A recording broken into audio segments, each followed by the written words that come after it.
Picture this. It's 11 p.m. on a Tuesday and you still haven't been able to find a single product worth buying. Every single product you pull up is either too competitive, barely profitable, or ranked so low that it's basically dead. So you do what most beginners do. You pick something that's kinda good. You throw a few $100 at it, and 2 weeks later, that inventory is sitting in your garage. And then you start to wonder, is this whole Amazon thing even real in the first place? And if this is you, I got you. You see, I've done over $5 million in sales on this platform, and I've helped hundreds of people with the same exact thing that you're struggling with right now. Take Miguel, for example. He was stuck in the same exact loop that you are, doing hours of research, nothing to show for it, cash sitting on the sidelines. And once he followed the data-driven process that I'm about to show you today, he went from guessing on every product that he was going to buy to pulling in consistent profits every single month. So in this video, I'm going to show you exactly how I find profitable products selling on Amazon and how you could copy the same step-by-step process today without touching a single piece of inventory. And stick around until the end because I'm going to show you my personal storefront stocking method, the same one I use to pull over 30 profitable products every single day. And before we talk about how to find profitable products or even the software we use to generate these products, the first thing you need to do is make sure that your workspace is dialed in. Because here's the thing, product research is a focused game. And if your computer isn't set up properly,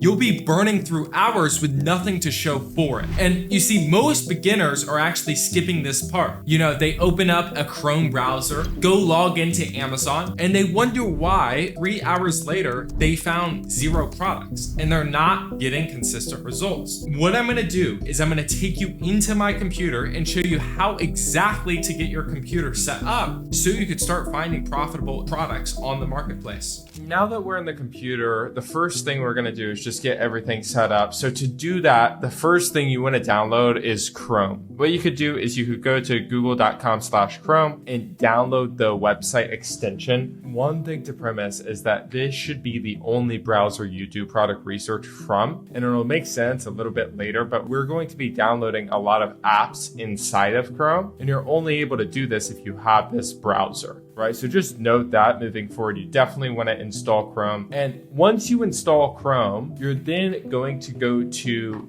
Gmail, and you're going to want to create a new Gmail account. Now, the reason for this is because when starting a business, you want to separate entities. And what I mean by that is your Amazon business should have a completely different workflow. It should have a different email. We have different logins, right? Everything should be under this one Gmail account for your Amazon business, and it should be separate from your personal business. So what you're going to want to do is just create a new email account for your Amazon business specifically. Now, I've already done this, so I'm not going to create that account. It's pretty straightforward. You just follow the prompts and Google will get that account set up for you. Next things you need to download are going to be your cashback softwares. There's going to be a couple of them you're going to download. The first one is going to be Rakuten, right? So Rakuten right here. Now, what Rakuten does is it gives you cash back for buying things, right? So for example, if I spent $100 on Lego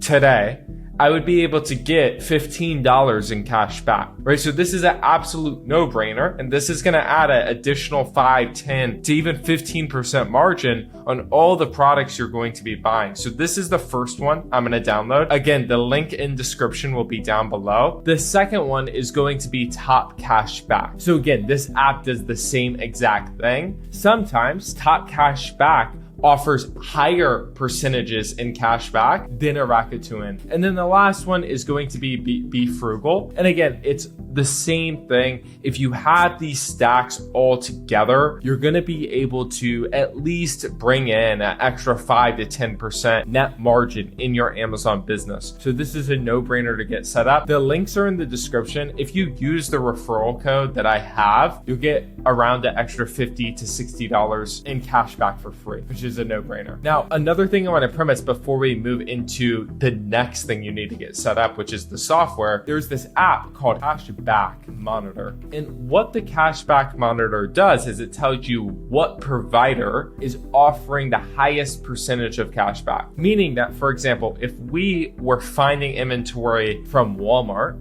right, we could see Top Cashback is actually offering 2 to 8% cash back, but Be Frugal is only like $10 off or $10 back, right? So we definitely want to use Top Cash Back in this case. So this is just going to put you in a position where you're able to monitor what cashback extension to use based on the site you're buying inventory from. Now that you have the cashback sites installed so you can make more money, the next thing you want to get installed is the software to do product research. So there's two softwares you're going to be using at the start. The first one is going to be Keepa. So Keepa is a product research software that is going to show us the price history of a product, right? So it'll be able to tell us whether or not a product is selling consistently at a certain price. It'll tell us if Amazon's on the listing, and it has a bunch of other features. So what you could do is you could come to their website and you could press login and register. You could register, and you want to make sure that you get the pro subscription. So when I log in right here, you're going to want to come to subscription, and you're going to want to make sure that you upgrade your subscription and you get the pro subscription. If you do not get the pro subscription, you will not be able to find any products. It's like $20 a month. The next software, and this will be the last thing we do for the setup, is we want to go to Sellers AMP. And again, all the links will be in the description down below.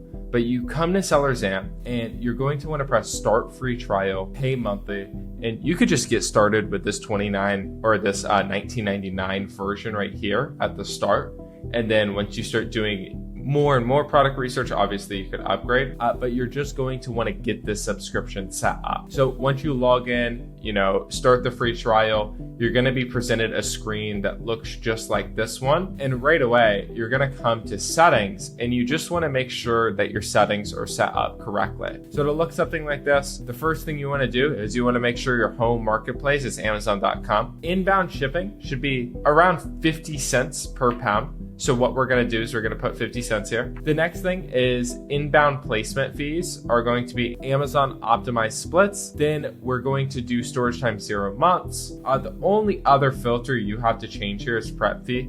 Prep fee should be around $1.75 a unit. That's typically what it costs to get inventory prepped out and sent to Amazon. Outside of that, you're going to want to come to SaaS panels, and you just want to make sure that it looks like my screen. So pause the video right now.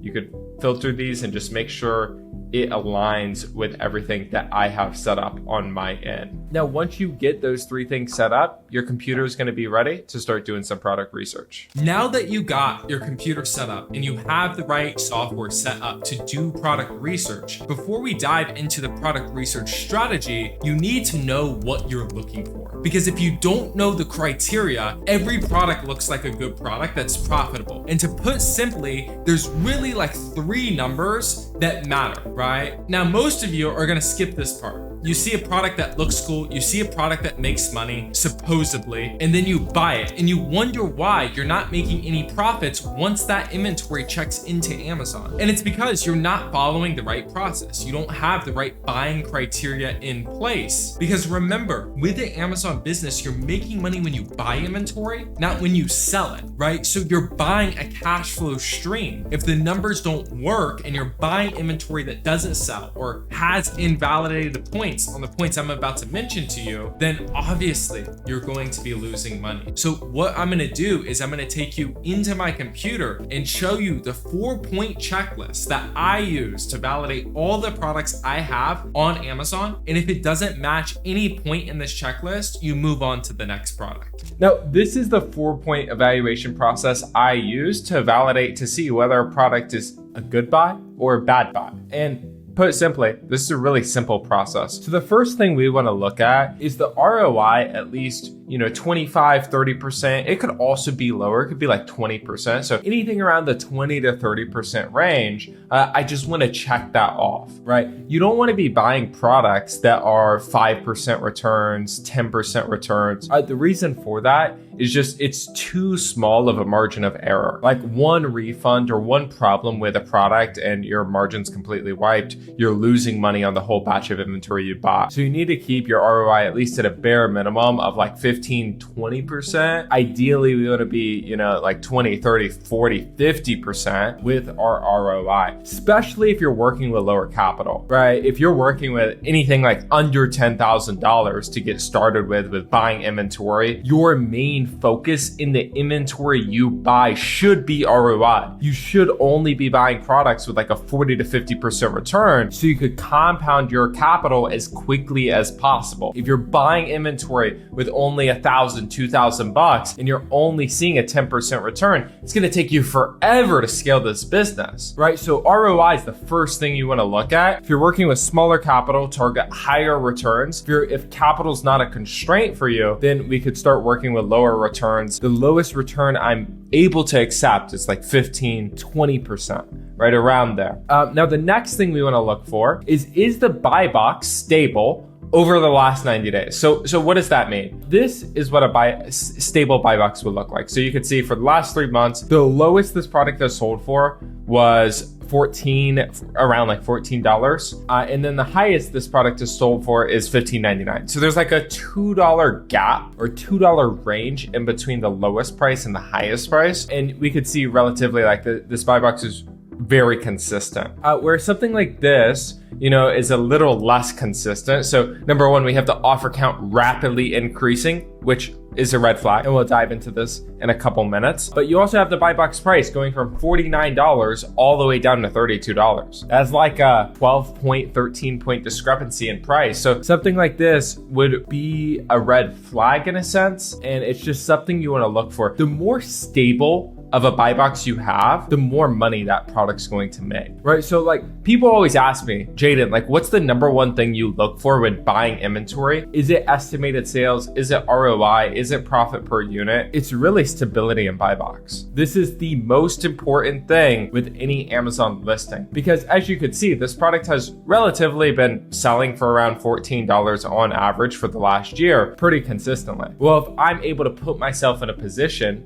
where I could sell one ASIN for a year, it takes me an hour, 2 hours to find it, I'm able to put myself in a position to make passive income. So that's important. I don't want to be on listings, off listings, so on and so forth. So again, that's the first thing you just want to look at. Is buy box price stable, right? And is the ROI like at least above 20%? Now, the second thing we want to look at is going to be the supply and demand on a listing, right? So one thing to premise is that the higher the new offer count is, the lower the price point will go. So you could see the example here. When this product had only 3 sellers on it, the product was consistently selling at $49 a unit. Now, as soon as more sellers started to come on this listing, you could see that price started to tank, started to go lower and lower. And now there's over 52 sellers on this listing and the price is at $32. Now, when we're looking at supply and demand and the risk to reward ratio on a listing, there's a couple key rules I have set in place. The first rule I have is the offer count should not have spiked more than 3x in the last 3 months. For example, on this listing, if the new offer count 3 months ago was 3,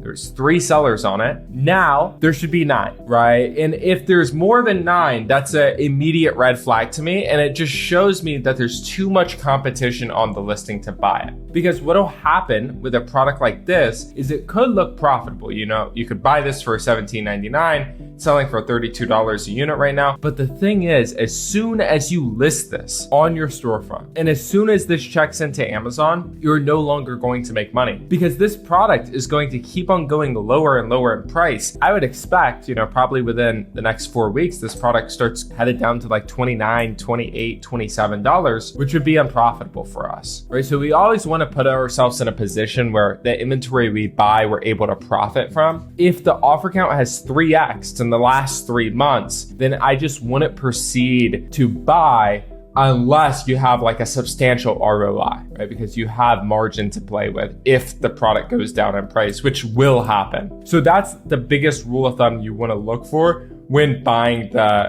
any sort of product, right? You want to see consistency in the last 3 months in offer count, just like this product. If you have consistency in offer count, you have consistency in price point. There's a strong correlation between the two. So that is your number one focus when it comes to validating products on Amazon. I would say the other thing you want to focus on is your risk to reward ratio. So you may be wondering, well, Jaden, what's risk to reward? Now, risk to reward is what's your best case and what's your worst case. Understand, on Amazon, products do not sell for a set price. Price actually updates every 15 minutes on Amazon, and price is dependent on the competition on a listing, right? So when we're looking at listings, you don't want to take it for face value and say, hey, this product is selling for $33 100 times a month. Yeah, it is right now. But 15 minutes later, this price might change. A day later, a week later, this price could be completely different. So what we do is we want to look at the risk to reward this product has. So we could see on average for the last month now of this product selling on Amazon, it's actually been selling pretty consistently around $35. But we see this new offer count is trending up. We see over the last 2 months, new offer count has gone from 12 all the way up to 25. Again, when new offer count goes up, what must have to happen? The price will naturally decrease. That's a given. So when I'm looking at buying a product like this, I'm going to go to previous data within that year and say, okay, well, back in February when we had around 25 new offers on this product, the price point was $28 to $30. Like that's what it was consistently selling for. It even dipped all the way down to $25. So I could expect when this product checks into Amazon, because it takes a couple of weeks to check into Amazon, I could expect that this product actually sells for around $28 to $25. Which would put me in a position where I'm losing $2 a unit or $4 a unit. So there's like no best case scenario here, right? The risk is worst case. I sell through the inventory at a $4 loss per unit. My best case is I sell it at $33, which is improbable to happen due to the offer count increasing, right? And make $2 profit. So when I'm looking at risk to reward, I always want my risk to be break even. Like I never want to put myself in a position where I'm probable to lose money on the inventory I buy. Like that type of bet makes no sense for me. I always want to be in a position where it's inevitable for me to make money every single time I buy inventory. And it just comes down to looking at that, right? Because if you look at this trend, it's very probable the product goes back down to $28, $25. Therefore, I wouldn't buy a product like that. Whereas if you look at this product, for example, again, it's a really good product selling on Amazon right now. So sales volume is incredible. Profit per unit is $3.65 a unit. And we could see the offer count is really consistent. You still have like around 90 sellers on this ASIN, but it's selling 20K times a month. And it's super consistent around like this 450, 470 price point, right? So I would suspect that if we're hopping on a listing like this, we could shoot best case to sell it for around this $15 price point. As you see these flicks up to that price point every couple hours. And absolute worst case is we sell it at $450. So worst case is $450, best case is like $15.10. So risk to reward ratio looks good on a product like that because you could see it's been super consistent. Literally this whole entire year of 2026, it's been selling really consistently at $14 a unit. So again, that's really what you want to focus on when you buy inventory, and that's how you validate inventory. So just to go over those three components again, number one, that is the ROI over 10, 15, 20%. Now, if I'm working with lower capital, is the ROI over 30, 40, 50%. That checks off, you can move to the next check, which is supply and demand. Okay, is the new offer count stable over the last 3 months? Has the new offer count 3x'd over the last 3 months? If so, move on. If it hasn't, and price point has been really consistent, that's what we're looking for in inventory. The last thing we're gonna look at is risk to reward. Okay, out of the last 90 days, this product selling on Amazon, what's the absolute worst case for me? What's the worst case in terms of price point? What's the worst case where offer count is trending and where I'm suspected to sell that product for? Okay, worst case is break even or making money. Boom, we're good to go. If worst case is losing money, that's a red flag. And you have to ask yourself that question. Is it worth you taking that bet, right? For me, I don't take bets where I know I'm gonna lose or improbable to lose. Now, the last and final thing you wanna look at before you buy a product is, okay, now that these products pass these 3 checkpoints, is the buy box actually getting shared? So you could do this a couple ways. You could come to data, you go to buy box statistics, you could see that the buy box is getting shared. You just want to make sure that one seller doesn't have over 80% of the buy box win. You could see it right here. So if we come to a product like this, you could also see it in seller examp right here. You just want to make sure the top seller doesn't have 80% win of the buy box. Now you may be wondering, well, Jay, like what is buy box? Buy box is this box right here. So as you can see, this is the box when you buy products from Amazon, which I would presume you've had before. Since you're trying to learn how to sell on Amazon, you'll see a box right here. You can see the ship from Amazon, but sold by this seller specifically. Now, 98% of sales come from this buy box. And as a beginner starting out on Amazon, you just need to understand that if the buy box is getting shared, it gets shared equally. Now there's some nuances to it, like obviously the lower price is going to have a more percentage of win of the buy box, meaning that they're going to get more sales. Reviews play into it as well, but they're not as significant, especially starting out for beginners. What I see is like people trying to go from 0 to 20, 30K a month. They try to over optimize buy box win percentage when it doesn't even matter in the first place. You just want to make sure when you buy inventory, does the buy box have equal distribution? If so, you're good to go. So these are the 4 checks you want to run on every single product you look at before making that buying decision, or else you'll end up losing money on probably all the inventory you'll find. Now, once you dial in those 4 steps, you'll never put yourself in a position where you buy inventory that doesn't sell. And once you look through 50 to 100 products with this strategy, you'll be able to know instantly if a product sells or not within the first 30 seconds of looking at it. And moving into step 3, I'm gonna literally show you how to find 10, 15, 20 products a day with just only a couple hours a day. And if any of this is starting to click, but you also know you need someone in your corner actually checking your work, checking to see whether your products are profitable or not, checking to see if you're taking the right steps to getting to the goals you have set with this business, I want to put something on your radar. You see, I don't work with everyone just because it's my time, and I'm normally the one guiding my students one-on-one. I do the product research audits with them. I'm the one checking their products and making sure that they're buying inventory that actually sells. I look at their buy list and tell them how many units to buy of each single product that they find and which ones to skip. And I teach them the same exact process I use to scale my own storefront past $5 million in sales. And if that sounds like something you want and you want someone like me in your corner, you could click the link down below and apply to work with me one-on-one. Again, there's no pressure. If that's not you, no worries. That's literally why I make these videos. So just keep on watching and I'll show you how to do this yourself. So the next thing I want to dive into is the process, the storefront stocking process, because this is the step I promised you at the start. How can you put yourself in a position to find 30 profitable products a day consistently? And how could you replicate that into a system that consistently prints money day after day, month after month? I want you to remember the saying, good artists copy, great artists steal. And that's exactly what we're doing with this research strategy. And that's why it works. You know, instead of guessing of what sells, you're seeing exactly what other profitable sellers are selling. All you have to do is find their supplier. So the first step of this process is going to be to, number 1, if you've already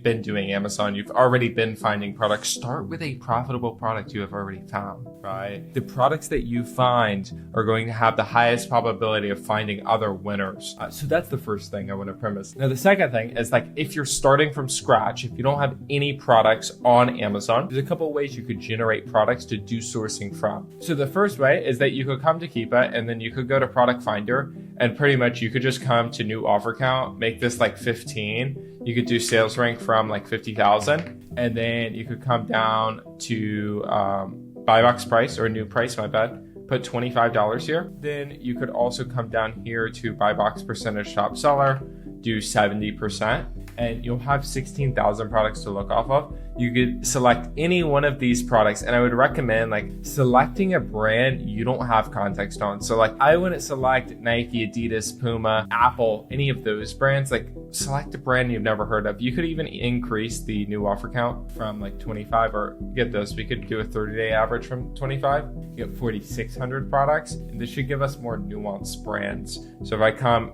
all the way to the end of this list, you see like all these brands like 100, or let's see what else. You know, there's like these Arm & Hammer soda, whatever this is, baking soda, these toilet papers, or these Rogue grips. Like all these products, guys, are products that you could start with if you have no products whatsoever. What I'm gonna do is I'm gonna start with this product right here. Now, the reason it's important to do this is because with this strategy, our goal is to find other profitable sellers in the space. Understand, with Amazon, there's multiple different types of business models you could do. So if you, for example, look at a private label listing and there's only 1 or 2 sellers on it, and then you look at their products that they're selling, you're never gonna find profitable inventory doing that. If you come to Amazon right here, and then you go to the top sellers, wherever those would be, and you look at the top sellers, again, you're never going to find inventory doing it. So there's only 2 ways. Either number one, you're already doing OA and you could start with profitable products you found in the past and just reverse off those. Or number 2,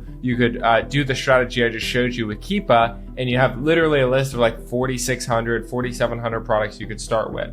For the time being, I'm going to start with this product right here on my screen. So as soon as you find a product, then our next step is just going to be to go down to offers and look at Prime only sellers. Now what we're looking for as sellers is we're looking for sellers that have, I would say, under like 50 reviews at the start, especially if you're brand new to Amazon. I mean, I would look at these sellers right here with like 2 or 3 reviews. I wouldn't look at anyone above that. You want to look at sellers that are similar to your storefront. So again, I would just recommend looking at people under 50 reviews. You'll find a lot of ungated and profitable inventory doing that. And then once we click on their storefront, we're going to be able to see exactly how many ASINs that they're selling in their storefront. We're also going to be able to see the top brands that each individual is selling in their storefront. So what we're able to do is we're able to go to one of their brands. You know, for example, we could see this guy is selling Black Rifle coffee, right? I've never heard of this brand before, but what we'll do is we'll come here and then we'll just start. We'll click on the ASIN just like this. And I'm just looking at a couple things at this point. The first thing I'm looking at is going to be max cost, right? Like what max cost is what price you have to pick it up for to get a 30% ROI. So if I wanted at least a 30% ROI, I don't know why it's not working in this case. I would need to pick it up for, it'd actually be like $6. So I don't know why the max cost feature isn't working on this product specifically, but I would have to be in it for around $6 because it would be a 30% ROI. Actually, it's because I have a $3 minimum profit set as well. So that's why it's $4. So I need to be in it for around this price. And then I just asked myself, like, is it probable for me to buy, a 12 cup K-Cow for around like $5? Probably is. So in that case, I'll continue to search. Now, to search this product, I'm going to click on the Google button. And another thing you could check, guys, like just really quick, is buy box getting shared? And you can see it is in this case. So like that's one check done before we're even looking at profitable price. Now, the second thing I look for here is, again, like you're gonna come here, you're gonna click the Google button. It's gonna Google the same product you're looking for. And then we're just gonna open link a new tab and find all the suppliers that are selling this product specifically, right? So I'm gonna look, see who's selling it. Now, one thing to premise is that the brand name site is normally going to be the most profitable site. So you can see this is their brand name site. So I'm going to click on that. And we have 4 suppliers opened up right now. So we could go through each and see if we could find a profitable price. So the first site we have is Keurig right here. You can see automatically they give us 20% off. And I'm going to just pull up the Amazon listing. So we could come here to Amazon, just look at the product. We're looking for a 12 count, and it has this little black lab on it. So 12 count, we could see $8.99 per box, $6.99 with auto delivery. So what I'm gonna do is I'm gonna add 10 to my cart. We could see, I'm gonna copy this discount code, and then I'm gonna go to cart, and then we'll see if we could make this work. I'm gonna apply coupons right here, right? And I'm gonna just have Cooper run. And it's one thing I actually forgot to mention is you wanna download Cooper. So you could just come to Cooper right here. Look, I'll show you their website. And you're gonna download Cooper, and what Cooper will do is it'll just pull all the discounts from the website and show you what discounts make the most sense for you. As you can see, it's already pulled $60 of discounts right now. We're currently buying it for $8.99. And you can see it says that we got the best price so far. Now, the other thing I'll also do is I'll apply the Brew Blitz discount code just because Cooper didn't get that applied. So I applied that. You could see that that has a 20 count of this coffee coming out to $139.80. So I'm going to divide that by 20, which means that each unit is going to be I'm going to be able to buy them for $6.99. So we could come here. We could see at $6.99, it's selling for $14. It'll make me around a $1 profit per unit, selling 500 times a month. ROI is the really low end of 15%. Then I would just want to look at my buy box and see whether or not this would make sense. So what we see on this buy box, and this is kind of how I'll look at a product, is we see a product that is decreasing in offer count, meaning that price is probable to stay the same at where it's at right now, right? That's the first thing I see. And we see that price has been holding around the $14 price point for around a month now. Now, offer count has 3x'd in the last 3 months. So for that reason, I just wouldn't buy a product like this one. Again, service level, it looks good. But when you actually look into the data, the risk to reward doesn't make too much sense. Now, you could test buy this if you want to. Like, you could buy 20 units, just test it, see what happens. But I just wouldn't. Like, especially with a $1 profit per unit, it's not something I would want to look at. So this product wouldn't check my criteria. We could see if we could buy this product for cheaper, which we can't.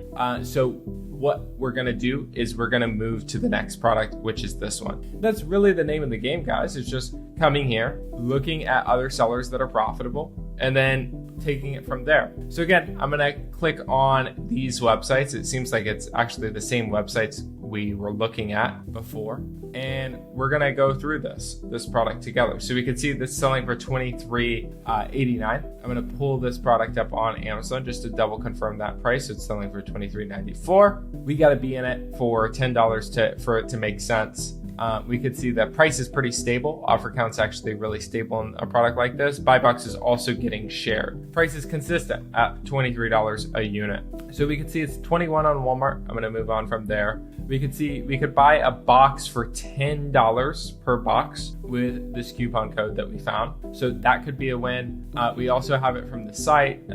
Office Depot doesn't really make sense. We also could try to find it on this site as well. Let's see what we're working with. We're just going to look up Happy Hunting. That's what the Happy Hunting. So you can see that it's here on their website, and I'll see if there's any discounts on their website. Check out. So you can see that they don't have any discounts on their website for the time being. So it seems like Keurig is going to be the cheapest place we could buy it for. We could buy it for $10.49 at box. This would be around $10.49, which will give us around a 30% return on a product that's selling 100 times a month. So this product would be approved, right? It meets our 4-point product research process. It's making a minimum of a 30% ROI. It's selling a decent amount of time every single month. This would be a pretty decent product. And as you can see, this is something that we just found within the first 7 minutes of doing product research. So this is something that would be profitable, lucrative to purchase. The other thing, and the other way you could also maximize your margin, again, I'll put you guys on game right here, is you could always go to Cardbear, right? And what Cardbear is it's a website where you could buy discounted gift cards from certain retailers. The discounts may vary, but for big popular retailers like Keurig, we should be able to find a discount for their website. So you can see in this case, we can't. There's no discount for Keurig. But for example, if we were buying inventory from, let's just see, let me give you a good example here. Let's just say Walmart, for example. And let's say we went to Walmart and we were gonna buy inventory from there. We get 2% back buying a gift card from Cardbear and then using the gift card at checkout. Now, I wouldn't do this for 2% back, but you could see back in 2025, Walmart gift cards were around like 14-15% back in cash, which is an extra 14-15% back on your margin, which significantly helps.